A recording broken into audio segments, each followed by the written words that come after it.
Aku menemui Rasulullah SAW dan berkata kepada beliau, "Wahai Rasulullah, bolehkah aku memerangi orang yang berpaling dari Islam di antara kaumku bersama orang yang sudah menerima Islam?" Rasulullah SAW menjawab, "Silakan." Kemudian timbul pikiran lain dalam diriku sehingga aku berkata kepada Rasulullah SAW, "Wahai Rasulullah, kukira aku tidak akan mampu memerangi mereka karena mereka adalah penduduk Sabah dan mereka lebih kuat." Akhirnya Rasulullah SAW tetap memerintahkan aku dan mengizinkanku untuk memerangi kaum Sabah itu. Ketika aku kembali dari menemui Rasulullah SAW, Allah telah mewahyukan ayat Al-Quran mengenai kaum Sabah.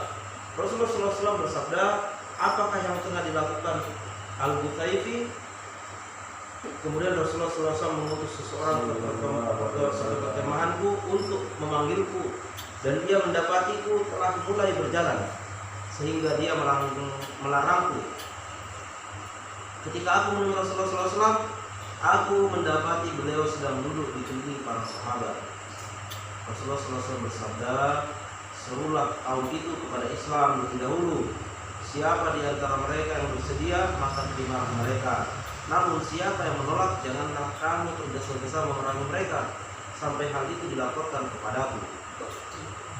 Berkatalah seorang laki-laki yang ada di situ, "Wahai Rasulullah, apakah Sabah itu nama suatu tempat atau nama seorang wanita?" Rasulullah SAW bersabda, "Sabah bukanlah nama tempat ataupun wanita. Ia adalah seorang lelaki yang menurunkan 10 kaum bangsa Arab. 6 di antara mereka tinggal di Yaman dan 4 lainnya tinggal di Syam. Mereka yang tinggal di Syam adalah Lam, Juz, Lam, terus Zam, Ghassam, dan Amilah. Sedangkan yang tinggal di Yaman adalah Az, Kinda, Himyar, Al-Asyariyin, Anwar, dan Mudjij." Dia bertanya lagi, "Wahai Rasulullah, siapakah yang termasuk Bani Anwar? Jawab Rasulullah SAW, "Mereka diantaranya adalah Bani Jatsam dan Bani Bajilah." Hal itu tertulis dalam kitab Kanz al-Ummal.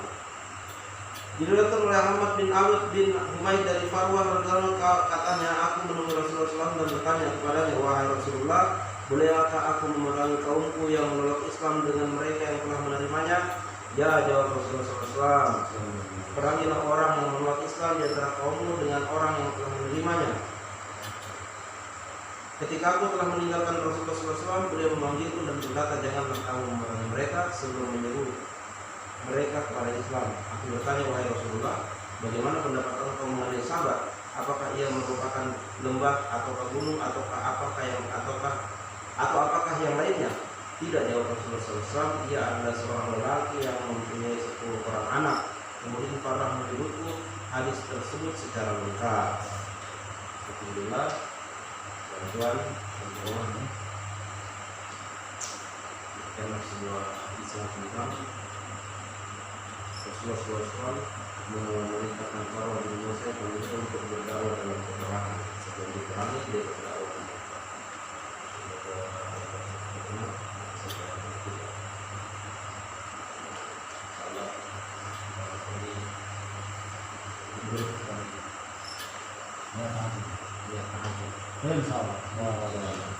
Siapa?